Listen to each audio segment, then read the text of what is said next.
Hi guys, Ian from Pantheon Games here, and today we've got another Naruto Chrono Clash deck profile video for you. And today I wanted to look at a slightly different deck profile that I made, and also discuss as to whether you could do a theme deck in this game, because obviously being based on the anime and the manga, I personally picked this game up initially because of having read all the manga, and I absolutely love the series. So I was kind of curious to see if I could maybe kind of make some kind of theme deck. So my initial idea was to go for the villains of the series, so just the villains, and so the deck is going to be purple green.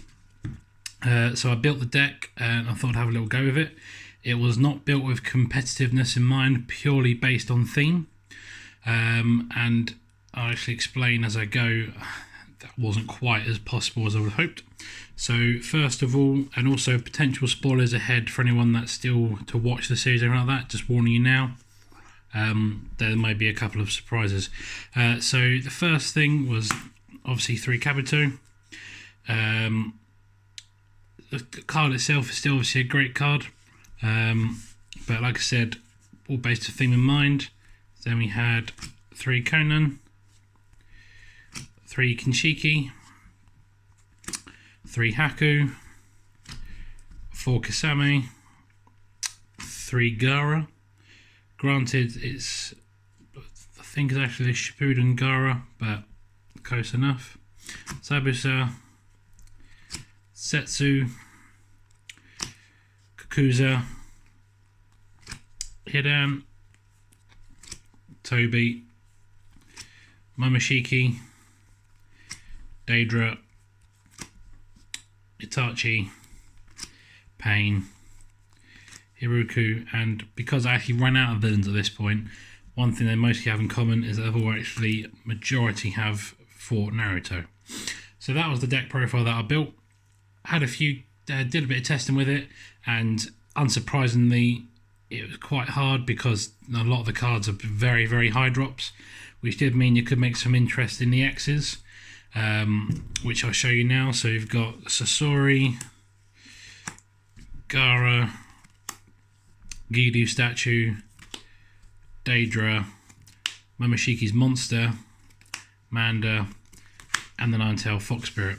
So obviously dropping something like Itachi 7-drop was then, and then being able to just go straight in Momoshiki's monster was incredibly strong.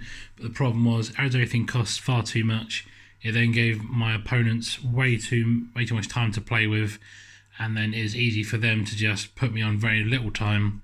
And if I played anything out, a lot of the time it pushed me straight back over and didn't give me much room to play with. So part of me is a little bit upset that you can't build any kind of theme deck, really. I mean, you might be able to try and kind of go for like Team 7, but you'd still have to expand that quite a lot, and there'd be very little synergy and be very difficult to actually be competitive with. I think obviously the decision was made when they made the game to make it as accessible to people as possible, and therefore shied away from making the theme decks and basically just taking artwork and names and putting a value in a card to it. Obviously they have thought about it a little bit with some characters. Obviously Naruto's always going to be a solid card, and other characters like that. Some could argue Sakura's too useful, but that's just my opinion. So interest in the fact that they've gone that way. I don't think you'll ever be able to make a viable theme deck. If you guys think of one, by all means let me know, because I'm really interested to see it, which is a bit of a shame, but also I just made it more accessible, because I know a lot of people have kind of gone, well, you know, it looks quite cool, but I've never watched or read that. Well, actually, that doesn't matter whatsoever.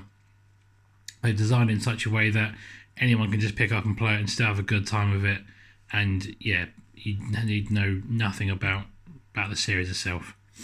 So yeah, like I said, it made for some interesting games.